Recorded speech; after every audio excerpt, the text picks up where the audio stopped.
सलाम, नमस्ते, सत श्री अकाल। मैं हूं रजा और आप देख रहे हैं रजाग्राफी की नेशनल प्राइम टाइम रिपोर्ट। एक ऐसी वीडियो जिस वीडियो के अंदर हिंदुस्तान में जो बड़ी खबरें हैं, जो असल में खबरें हैं, जिनको दबाने की कोशिश की जा रही है और की जाती है, वो हम इस रिपोर्ट के अंदर आपको बताते हैं। चलिए शुरू करते हैं सीधा इधर उधर की बात किए बिना। आपने जाना और देखा कि ऑपरेशन सिंदूर हमारी सेना ने शुरू किया और उससे हमने आतंकवादियों का खात्मा किया। लेकिन इस ऑपरेशन का स्टाइल थोड़ा सा अलग था। हमारी इंडियन आर्मी ने एक ऑपरेशन सिंदूर से 2 ऑपरेशन कर डाले, जिसमें एक था दुश्मन को मिटाना, दूसरा था नंगों को और गद्दारों को नंगा करना। अपने ही देश के अंदर जो नकली देशभक्त, जो फर्जी देशभक्त हैं, उनकी चड्डी उतारना और उनके पिछवाड़े लाल करना। ऑपरेशन सिंदूर ने यह भी काम किया। नाम मुसलमानों को लेकर जो हिंदू बदनाम करते हैं, आज उनकी औकात सामने आ गई है कि वो खुद कितने बड़े फर्जी हैं। ऑपरेशन सिंदूर पर उछलने वाले हिंदू समुदाय के लोग और जिस मकसद से ये ऑपरेशन करवाया गया बिहार चुनाव के लिए, और मोदी मोदी और मोदी और मोदी और मोदी और मोदी मोदी करने के लिए, वो सब फुस्सी हो गया है। क्योंकि मोदी सरकार की औकात सामने आ गई है, असलियत दुनिया के सामने आ गई है। और अब भारत का हर तीसरा व्यक्ति जानता है कि ऑपरेशन सिंदूर किया ही इसलिए गया ताकि सेना का इस्तेमाल करके मोदी सरकार चुनाव जीत जाए। मोदी को कोई वादा, कोई डेवलपमेंट, कोई सवाल जवाब, इन सब पर कोई पूछेगा भी नहीं। ऑपरेशन सिंदूर के पीछे की कहानी यही है। हजरात, आप जानते हैं कि पाकिस्तान का नाम लेकर कितने भारत के लोग मुसलमानों से नफरत करते हैं और भारत के मुसलमानों को पाकिस्तानी बताने की कोशिश करते हैं। पाकिस्तान हमारी जूती में है, हम पाकिस्तान का ये कर देंगे, हम पाकिस्तान का वो कर देंगे, पाकिस्तान की माँ का ये कर देंगे और पाकिस्तान की बहन का ये कर देंगे। इस तरह के अपशब्द एक देश को भारत के अंधभक्त समाज के लोग देते हैं, गालियां बकते हैं। यहां पर मुसलमान भारत का चुपचाप सुनता है और इग्नोर करता है कि कोई बात नहीं, हम तो पहले से ही पाकिस्तानी कहलाए जाते हैं, अगर हमने कुछ कह दिया तो ये तो पक्का हमें पाकिस्तानी बता देंगे। लेकिन क्या ये सच में दूसरे देश के लोगों को, चाहे पाकिस्तान हो, चाहे ईरान हो या कोई और, क्या दूसरे देश को गाली बककर हम बड़े हो सकते हैं? हमारा कद ऊंचा हो सकता है? हम किसी दूसरे देश के झंडे को जलाकर अपने देश के झंडे को जलने से रोक सकते हैं? सवाल के जवाब में आप कहेंगे ना। लेकिन अंधभक्त समाज जो सुबह शाम सिर्फ गू के अलावा कुछ नहीं खाता और रात को बासी पेशाब पीकर सोता है और सुबह उठते ही अपना ही ताजा तरीन पेशाब पीता है, उसको लगता है कि बस यही तो देशभक्ति है। बैक टू द पॉइंट, सीधा मुद्दे पर आऊंगा। ये कोई देशभक्ति तो नहीं किसी देश को गाली बक देना, क्योंकि पलट के तो वो भी गाली बक सकता है। अगर गाली बकना ही देशभक्ति है तो हमसे खतरनाक गाली तो पाकिस्तानी भी बक देंगे और उनसे खतरनाक गाली फिर हम बक देंगे। तो अगर ये गालीबाजी वाला कंपटीशन है और इसके मापदंड से हम देखेंगे कि कौन कितना बड़ा देशभक्त है, तो भाई फिर तो हो गया काम। लेकिन पॉइंट की बात करें, अंधभक्तों की औकात ये है, जो ये सर्टिफिकेट गद्दारी और बांट रहे हैं देशभक्ति का, औकात असल में इनकी ये है कि ये पाकिस्तान के खिलाफ कुछ भी बोल सकते हैं और बोल रहे हैं। लेकिन चाइना के खिलाफ इनके पिताजी बोल नहीं पाते। फौरन जो है पीछे से चाइना उंगली करता है, पिताजी उछल जाते हैं। 56 इंच की छाती की औकात अगर आपने देखनी हो तो आप इस बात से समझ लीजिए कि हमारे देश का अभिन्न हिस्सा है अरुणाचल प्रदेश। चीन की हरामीपने की रिपोर्ट आपकी स्क्रीन पर है। अरुणाचल प्रदेश जो हमारा इलाका है, बता दूं आपको, उसका पूरा अरुणाचल प्रदेश को चाइना ज़ेगनान नाम से बुलाता है। यानी पूरे अरुणाचल प्रदेश का ही उसने नाम अलग रखा हुआ है और अरुणाचल प्रदेश को वो अपना बताता है। और अब उसने क्या किया है, मोदी और अमित शाह की इज्जत पर हाथ डालते हुए उनका गेम पलट दिया। उसने दोनों के स्टाइल में, योगी और मोदी और अमित शाह के स्टाइल में, अरुणाचल प्रदेश के 27 अलग अलग जगहों को बदल दिया है, उनके नाम बदल दिए हैं। जैसे योगी और मोदी और अमित शाह को लगता है कि हम बस नाम बदल देंगे और उसमें बीजेपी का टैग लग जाएगा कि इसको तो बनाया ही। अभी झांसी की रानी लक्ष्मीबाई को कौन नहीं जानता, लेकिन मोदी और योगी का ये दिमाग है कि अगर हम झांसी का नाम कुछ अलग रख देंगे तो इतिहास बदल जाएगा। लोगों को ये नहीं पता चलेगा कि हमने नाम बदला है, लोगों को ये पता चलेगा अरे ये तो भाजपा नहीं इलाका, ये देश ही पूरे भाजपा ने बनाया है। कौन ये आज़ादी की लड़ाई, 47 की लड़ाई और ये अंग्रेजों के, कुछ नहीं है भाई, ये सब फर्जी था। ये तो हमारे अलीगढ़ को हरिगढ़ कर दिया ना, तो अब हरिगढ़ का पूरा इतिहास मिटा दिया गया है। कहानी यहीं से शुरू हो रही है कि हरिगढ़ था, हरिगढ़ है और हरिगढ़ को बनाने वाला मोदी और कोई नहीं है। इस खेल को समझ लीजिए, जहां हिंदूवादी संगठनों की बस इतनी ही सी औकात है कि विपक्ष की पार्टी को गाली बकेंगे, दिल्ली में मुसलमानों को मार पीट भी लेंगे, लेकिन उनके खिलाफ कोई कदम नहीं उठाया जाएगा। लेकिन यही भीड़ चीन के खिलाफ चू करने से डर जाती है, क्योंकि पापा अपने हाथों से ही इनके पोटे पकड़ लेते हैं। यारा तुम ना कैसे इनको कह दिया, इन्होंने तो हाथ डाल के अगर पलट दिया तो हमारा होगा क्या? नहीं नहीं नहीं, बोलना नहीं, बोलना नहीं, ये ऐसे नहीं होगा दोस्तों, ये ऐसे नहीं होगा। उधर भारत में हिंदू समुदाय मुसलमानों को गाली बककर देशभक्त बनने के चक्कर में है। उधर पाकिस्तान के प्रधानमंत्री शहबाज शरीफ ने अपने खाते में जीत पर जीत लिखवा दी है। शहबाज शरीफ कह रहे हैं कि हमने 1971 का बदला ले लिया। मतलब आदमी कॉमेडी करता तो ऐसी करे जो दिमाग में तो उतरे। ये शहबाज शरीफ नाम का शरीफ आदमी ये अगर हरामीपना करना बंद कर दे तो भाई इलाके में शांति आ जाए। शहबाज शरीफ यानी पाकिस्तान अपने ही खुशी में बहुत ज्यादा खुश है।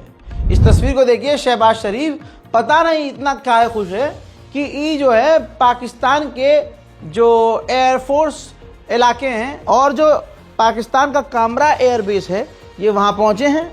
इसका वीडियो जारी किया है। पाकिस्तान का मानना ये है कि हम बहुत बेहतरीन तरीके से कामयाब हुए हैं और हमने दुश्मन के छक्के छुड़ा दिए हैं। वहाँ जाकर शहबाज शरीफ ने खूब बकैती मारी और भाई वीडियो जारी हुआ है। अब यहाँ पर दिक्कत वाली बात मेरे लिए ये है कि एक तरफ पाकिस्तान कह रहा है पूरी ताकत से जी हम जीते हैं, इधर से मोदी जी ने कह दिया हम जीते हैं, और मेरा ये कहना है भाई इसमें आवाम हारी है। भाई बेवकूफ़ हूतिया तो हमारा बना, न वो हारा ना वो हारा, ना वो जीता ना वो जीता, दोनों अपना ही क्लेम कर रहे हैं भाई हम जीते, हमने नुकसान ज़्यादा पहुँचाया। लेकिन आवाम को समझना चाहिए, दोनों देशों को, लोगों को समझना चाहिए नुकसान भाई आम लोगों का हुआ, बेवकूफ हमारा बनाया गया। इसकी गहराई में आप जाएंगे तो आपकी नींद उड़ जाएगी कि किस तरह से इस पाकिस्तान की पार्टी ने एक लंबे समय के लिए अपनी जगह बना ली और इधर से मोदी जी अब किसी भी सवाल का जवाब दिए बिना प्रधानमंत्री बन जाएंगे और दोबारा से बीजेपी बिना कोई वादा किए, बिना काम कोई पूरा किए, ऑपरेशन सिंदूर के नाम पर भीख मांग कर फिर से जीत जाएगी। उधर भारत ने इंदुस नदी का जो पानी रोका है, इंटरनेशनल मीडिया में खबर यह है कि भारत उसको खोलने की चाहत में नहीं है, बल्कि कुछ न कुछ वो हरकत करके, डैम करके, जुगाड़ करके, कुछ चीज़ें बनाकर कोशिश ये की जाएगी भारत के द्वारा कि जो पाकिस्तान की तरफ पानी जा रहा है उसको भारत के खेतों और खलिहानों और इंडस्ट्रीज़ की तरफ डाइवर्ट कर दिया जाए।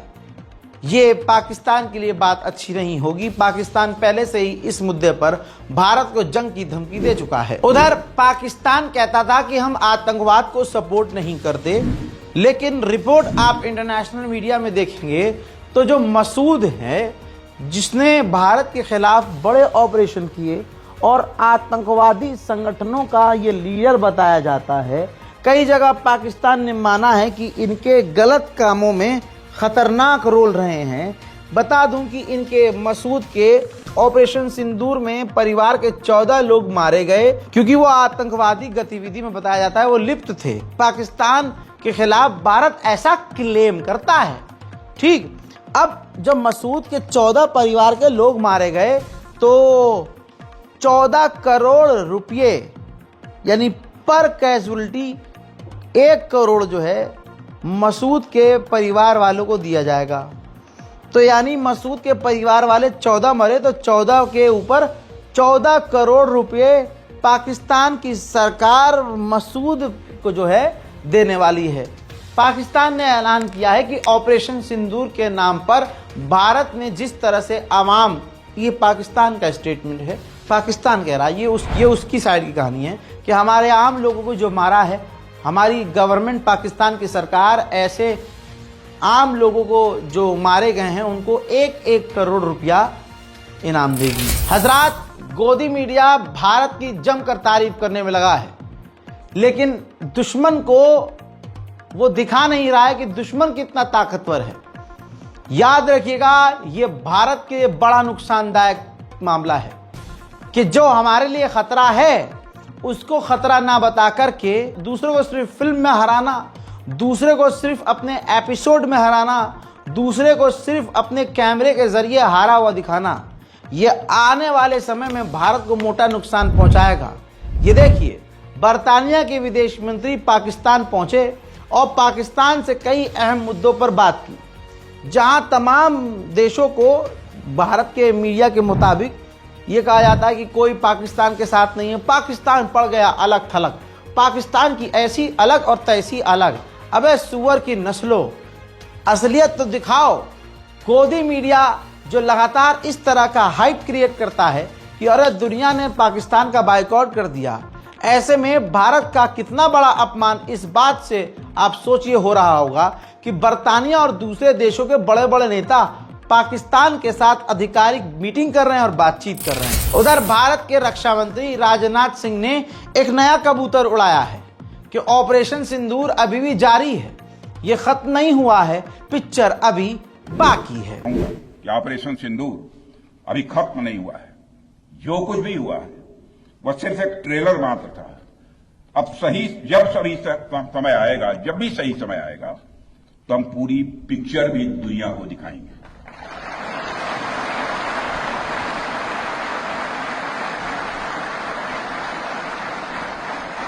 इसी तरह से भारत की गवर्नमेंट ने ट्रोलर्स के साथ मिलकर, मतलब आप देख रहे हैं कि हमारा जो नुकसान हुआ और पाकिस्तान ने अपनी जीत का ऐलान कर दिया।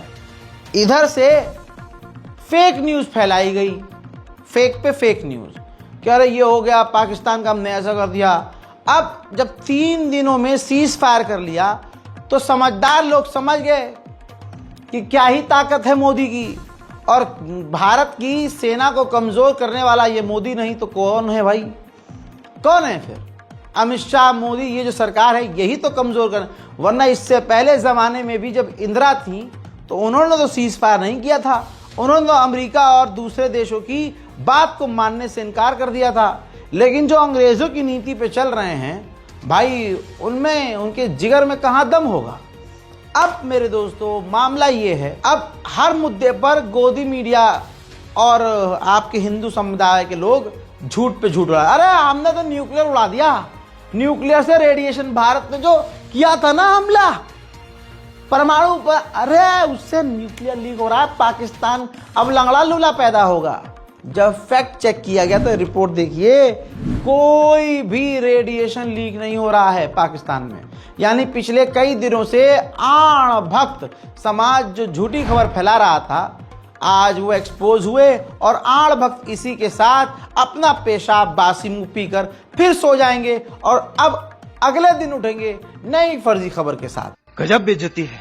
उधर रूस के विदेश मंत्री सर्गेई लावरोव ने अपने मुंह से कहा है कि वेस्ट चाहता है और कोशिश कर रहा है कि इंडिया और चाइना आपस में भिड़ जाएं।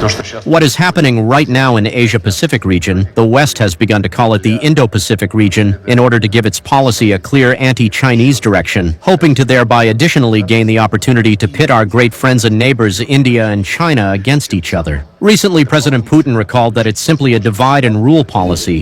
हजरात, अब खबरें दोनों तरफ से, भारत और पाकिस्तान दोनों तरफ से झूठी खबरें बहुत हैं।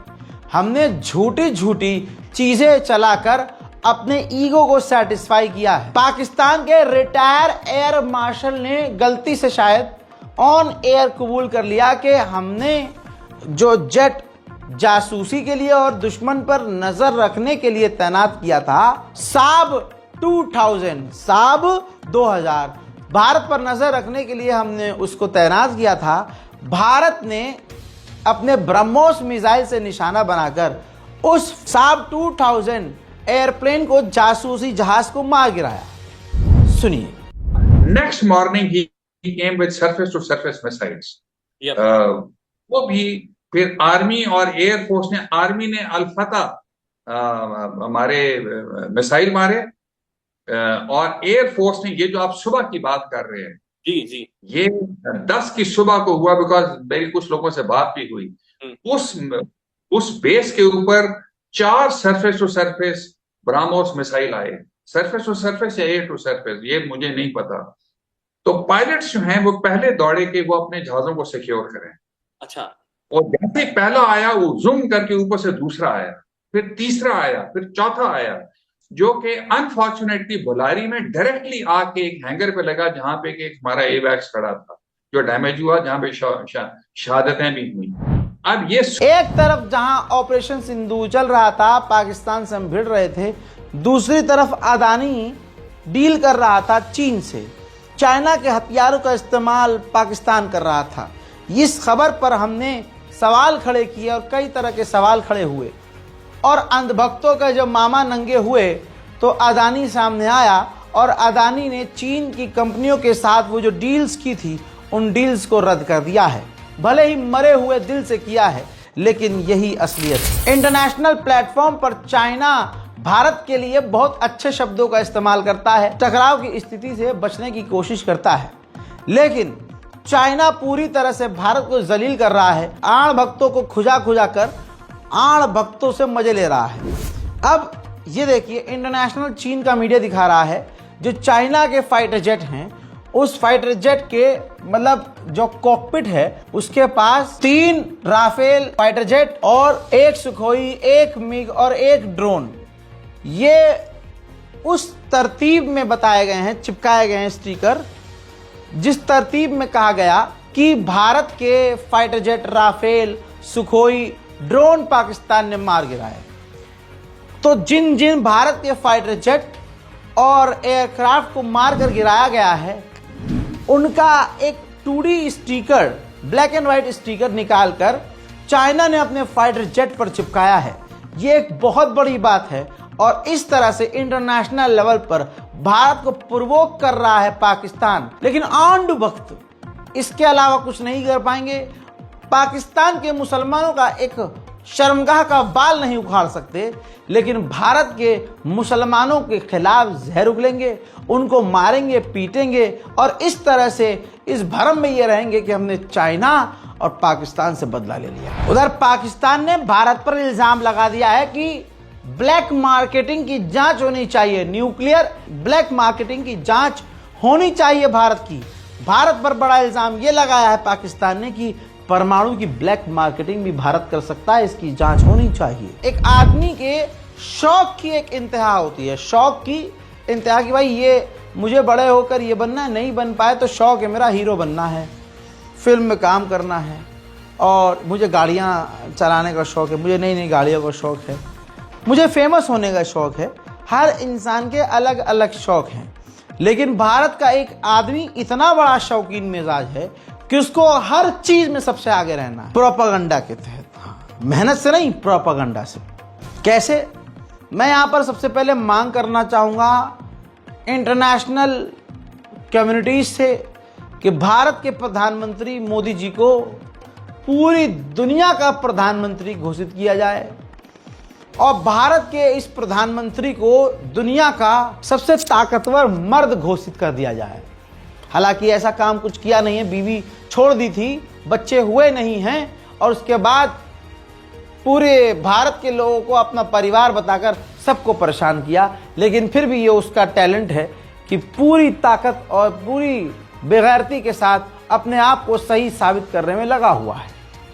मैं पूरी दुनिया से मांग करूंगा कि राष्ट्र मर्द घोषित प्रधानमंत्री मोदी को किया जाए। राष्ट्र शक्तिशाली महान व्यक्ति भारत के प्रधानमंत्री को घोषित किया जाए।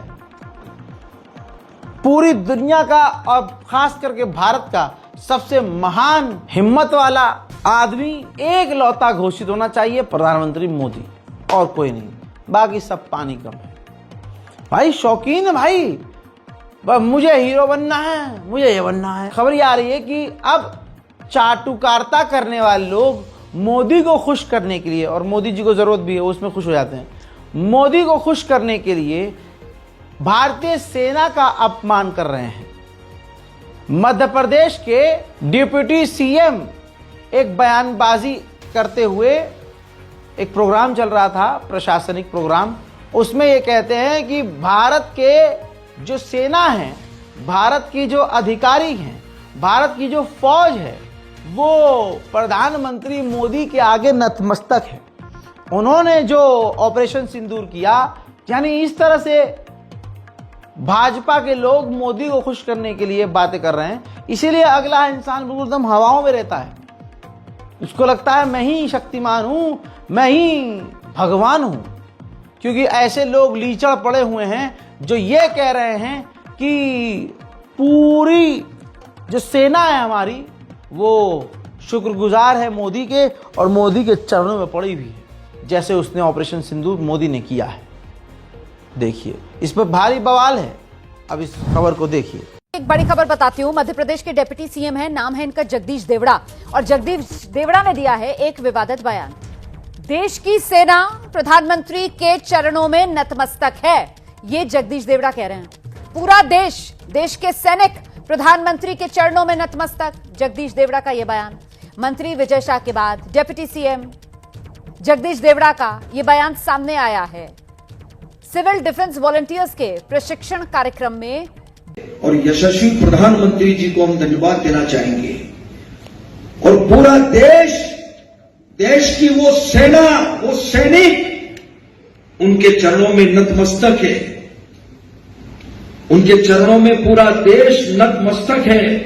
उन्होंने जो जवाब दिया है उसकी जितनी सराहना की जाए, जितना कहा जाए, एक बार उनके लिए जोरदार ताली बजा करते हैं। हज़रात, अब आपको एक ऐसी खबर दूंगा कि आपको बड़ी तकलीफ होगी और आप हैरान हो जाएंगे कि ये सरकार, ये मोदी, ये अमित शाह, ये योगी मुसलमानों से कितनी नफरत करते हैं। इनका बस चल तो रहा है, लेकिन वैसा बस नहीं चल रहा है जैसा ये चाह रहे हैं। मुसलमानों को समझना होगा, अपनी बेगैरती को खत्म करना होगा, अपने अंदर के डर को मिटाना होगा, फ्रंट पर आना होगा और कानूनी लड़ाइयां अब लड़नी होंगी, वरना हाल बहुत बुरा होगा। हाल कितना मुसलमानों का बुरा है। भारत पाकिस्तान के इस जंग में हिंदू खामोश रहा, अपने घर में मस्त रहा। वो एक बार भारत माता की जय लिखकर अपने आप को साबित कर चुका कि मैं और हम और बहुत बढ़िया, हमारा पूरा खानदान देशभक्त है। भले ही पूरे खानदान में से किसी एक का भी परिवार का व्यक्ति सेना में नहीं, लेकिन क्योंकि भारत माता की जय लिख दिया तो वो सबसे बड़ा देशभक्त। इधर मुसलमानों को अपने आप को देश का सच्चा नागरिक साबित करने के लिए बॉर्डर पर जाकर कुर्बानी भी देनी पड़ती है, सेना में शामिल भी होना पड़ता है, और उसके बाद हमारा अपना कोई मारा भी जाता है आतंकी हमले में, तो भारत का मुसलमान खुद को भारतीय घोषित करते करते, साबित करते करते मर जाता है। लेकिन ये हिंदू समाज मुसलमानों को भारतीय कबूल करने से इनकार करता रहता है। लेकिन आज इस मोदी सरकार का घिनौना चेहरा देखिए कि जब कॉलोनल सोफिया कुरैशी के बारे में भाजपा के मध्य प्रदेश के नेता विजय शाह अपनी घटिया अपनी औकात के हिसाब से जिल्लत पर उतरकर नंगई करता है और गालीबाज, बदतमीज और घटिया नालायक किस्म का इंसान देश की एक सेना की लीडर को उसके मुसलमान होने के वजह से पाकिस्तान के आतंकवादियों से उसको जोड़ता है। कहता है कि हमने उन आतंकवादियों को उन्हीं की बहन भेजकर मरवाया। इस बेतुके बयान के बाद पूरी दुनिया हैरत में पड़ गई कि ये है मोदी का चाहने वाला, ये मोदी के लोग हैं। एक बार फिर से साबित हुआ पूरी दुनिया में घटिया तरीन लोगों की लिस्ट में मोदी के लोग शामिल हैं।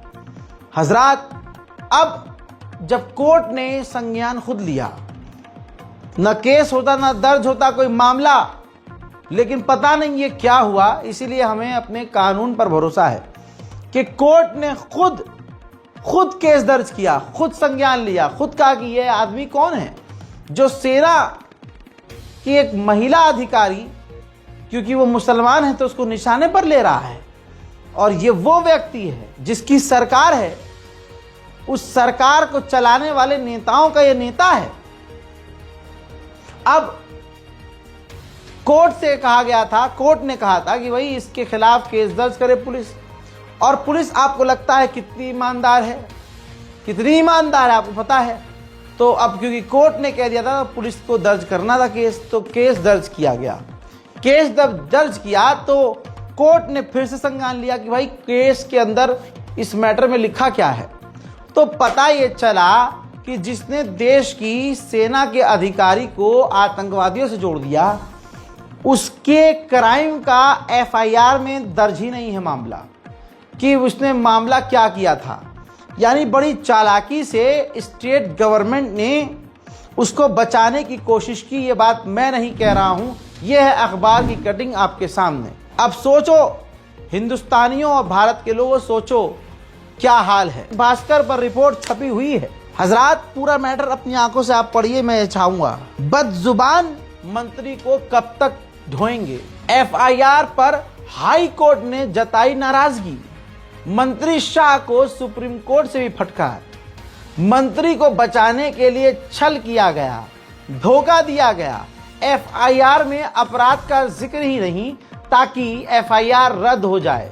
कोर्ट खुद कह रहा है, तवज्जो है, कोर्ट खुद कह रहा है कि मोदी सरकार ने, स्टेट गवर्नमेंट ने अपने पालतू को बचाने के लिए इस तरह से एफआईआर लिखी ताकि एफआईआर इतनी कमजोर हो कि पहली सुनवाई में एफआईआर उड़ जाए।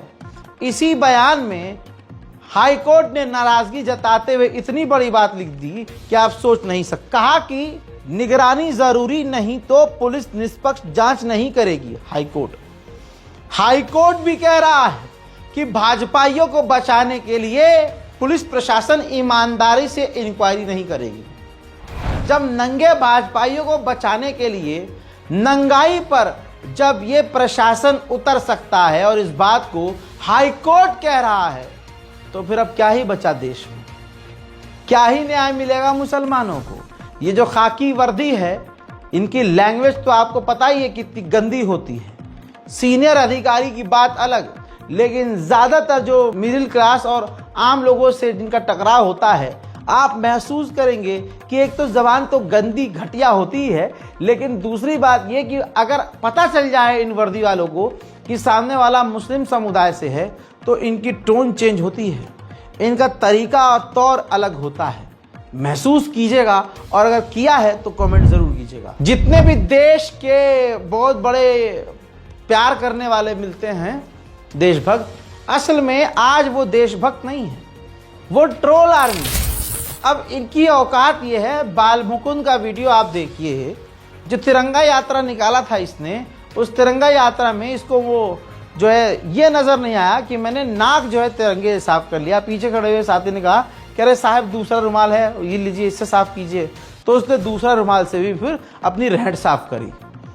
अब जब ये वीडियो वायरल हुआ और लोगों ने इसकी औकात बताई कि तू सारा दिन 12 महीने देशभक्ति का ज्ञान पेलता है और तुझे तिरंगे में और रुमाल में फर्क नजर नहीं आया? तो फिर देखिए, मुसलमान होता तो इतना सवाल जवाब होता ही नहीं। ये तो बाबा आबा ढाबा है ना, इस वजह से सवाल भी हो रहा है, उसके जवाब सुने भी जा रहे हैं। फिर इसने सफाई दी कि मैंने इंटेंशनली ऐसा कुछ नहीं किया है, और जो भी इसका जो अपना झूठा वक्तव्य सामने रखा है इसने अपने बचाव के लिए। साथ ही आज एक वीडियो को काट छाट करके कांग्रेसियों ने चलाया कि तिरंगे से पसीना पोंछा। तिरंगा वो का सम्मान और मान हम जानते हैं। तिरंगा वो होता है जिसके अंदर अशोक चक्र होता है, वो तिरंगा हाथ में थामे हुए था। भीड़ में चलते में किसी ने हरे और सफेद रंग का एक वस्त्र थमा दिया। वह वस्त्र थमा दिया जिसको चूमा है और दिल से लगाया है, और वह वस्त्र देकर हाथों हाथ एक दूसरा कपड़ा है जिससे पसीना पोंछा है। तिरंगे का मान सम्मान हम जानते हैं। मैं तो सवाल कांग्रेस से करता हूं कि आज तिरंगा यात्रा में आप कहां थे? ये तो कोई पार्टी पॉलिटिक्स का कार्यक्रम नहीं था, एक कमल का फूल का कोई झंडा नहीं था। तिरंगे का अपमान किया है कांग्रेसियों ने। तिरंगे का एक कपड़ा डिजाइन बनाया है, उस पर पंजा छापा है, और वो तिरंगा और पंजा जो फर्रियों पर, सड़कों पर कहीं कहीं किस प्रकार से उसका अपमान किया जाता है, वो है तिरंगे का अपमान। मैं आपको बता चुका हूं कि मोदी एक अकेले को हर चीज में उसको शौक है, शौकीन आदमी है। हर चीज, सेना का मतलब मोदी घोषित कर दिया जाए। मैं भारत सरकार से मांग करूंगा, जब सेना को संबोधित किया जाए तो ऑटोमेटिकली प्रधानमंत्री को इमेजिन किया जाए। जब देश की ताकत की बात हो तो देश की ताकत में जैसे मीडिया दिखाए कि देश की ताकत, तो मीडिया को ताकत के नाम पर मोदी का मुंह दिखाना चाहिए। मैं तो कह रहा हूं सारे मीनिंग्स बदल दी जाए। ताकतवर का मतलब मोदी, हिम्मत वाले का मतलब मोदी, शक्तिशाली का मतलब मोदी, इन तमाम वर्डिंग्स को चेंज कर दिया जाए। ताकतवर का मतलब ये नहीं कि जिसके बल में ज्यादा शक्ति हो, नहीं, ताकतवर का मतलब मोदी, पावरफुल का मतलब मोदी, ऐसा कर दिया जाए। अब जरा इस तस्वीर को देखिए, एक अकेले को कितना शौक है हर चीज में हाईलाइट होने का, जबकि 2 सेकंड में चाइना उंगली कर देता है। डोनाल्ड ट्रंप के खिलाफ एक जुमला आड़ भक्तों के फा बोल नहीं पा रहे हैं। अब जरा देखिए, तिरंगा यात्रा जो बीजेपी निकाल रही है बेंगलुरु में, उसकी तस्वीर वायरल हुई है, जिसमें जो साउथ इंडिया का हीरो है पुनीत राजकुमार, उसकी एक मूवी है जेम्स, उसके पोस्टर के जो फेस का एरिया है उसमें काट कर उसमें मोदी का फोटो लगा दिया गया है, और सेना का जवान मोदी को दिखाया गया है। ये आज के देश की असलियत है, ये हाल है। मैं तो कहता हूं एक मोदी अवार्ड, मोदी के द्वारा मोदी को मोदी अवार्ड दिया जाना चाहिए। हजरात, मैं आपसे कह रहा हूं, हमारे देश के जो न्यायपालिका है उस पर भरोसा हमें होना चाहिए। देर आते हैं, सब आते हैं, सबका नंबर लगेगा, सबका। बकैती मारने वाला वो बाबा भागेश्वर वाला, इस भागेश्वर के मुंह को कोई पकड़कर घसीट के कोई ये नहीं पूछता क्यों बे, तू तो कहता पर्ची निकालता है, तू देश पर आतंकी हमला होता है तो तेरी पर्ची बत्ती बन जाती है क्या? और जहर उगलने बाबा ये बहुत आगे है। ये कौवेबाज बाबा जहर उगलता है, जनता को बेवकूफ बनाता है। इसका वो बयान याद होगा ना, जब इसने महाकुंभ मेले में न जाने वाले लोगों को देशद्रोही कहा था। मुसलमानों का महाकुंभ से क्या मतलब? अच्छा, इनकी औकात देखिए झटुल्लुओं की। अबे कितने घटिया और जलील और बेगैरत और घटिया किस्म के इंसान हो तुम। एक तरफ कहते हो हमारे प्रोग्राम में मुसलमान नहीं आए, मुल्ले दूर रहे। अच्छा, मुल्ले कह रहे भाई हमें क्या करना गंदगी में, हमारा क्या मतलब भाई, हमारे लिए नजीस है, नजीस हम नहीं जा रहे। तो मुसलमान नहीं जा रहे हैं महाकुंभ में, नहीं गए। तो एक ये बाबा आते हैं, कहते हैं कि जो इस महाकुंभ में नहीं आया वो गद्दार है। अबे सुअर का गू खाने वालों हो, जब एक समुदाय को तुम कह ही रहे हो कि तुम आ नहीं सकते हो, दूसरी तरफ कह रहे हो जो आया नहीं है वो गद्दार है, तो इसका मतलब ये है तुम्हें मुसलमानों को ही गद्दार कहना था, लेकिन तुम सीधा सीधा ना बोल के घुमा कर बोल रहे थे। लेकिन देख लीजिए, फंस गए हैं भागेश्वर वाला बाबा फंस गया है। महाकुंभ में न आने वाले लोग देशद्रोही वाले बयान पर धीरेन्द्र शास्त्री फंस गया है। कोर्ट ने नोटिस जारी करके 20 मई को कोर्ट में घसीटा है। यहां पर तो मुस्लिम समुदाय और दूसरे समुदाय के लोगों को भागवेश्वर पर और भी केस दर्ज करना चाहिए, इसी लगे हाथ और भी केस हो जाने चाहिए ताकि आना जाना रहे कोर्ट। तो अगला बयान देने से पहले 4 मरतबा और सोचे अगला आदमी। हजरात, ये हमारे देश का हाल है। सच बात की लड़ाई है, सच बोल दो तिलमिला जाते हैं। जो सच बोलेगा, आपको याद होगा हिंदुस्तान पाकिस्तान की जंग की आड़ में मोदी सरकार ने जो बीजेपी के नैरेटिव और बीजेपी आईटी सेल के खिलाफ काम करते हैं और एक्सपोज करते हैं फेक न्यूज को, ऐसे लोगों के अकाउंट को इंडिया में बैन किया गया। कोई ऐसा संगठन सामने नहीं आया जो मोदी सरकार पर सवाल खड़ा करे और कोई ऐसी वकीलों की टीम सामने नहीं आई जिसने ऐसे लोगों की मदद करने का ऐलान किया कि भाई किसी के साथ गलत तरीके से उसके अकाउंट को, यूट्यूब को, इंस्टाग्राम को, सोशल मीडिया को मोदी ने बैन करवाया हो, गवर्नमेंट ने बैन करवाया, तो हम कानूनी लड़ाई लड़ेंगे। ये हमारे देश का हाल है। चैनल को सब्सक्राइब जरूर कीजिए ताकि आप भारत की तमाम बड़ी खबरें इस नेशनल प्राइम टाइम के जरिए मिलती रहे। सच का साथ दीजिए, दुआओं में याद रखिए, इस रिपोर्ट को शेयर कीजिए। जय हिंद।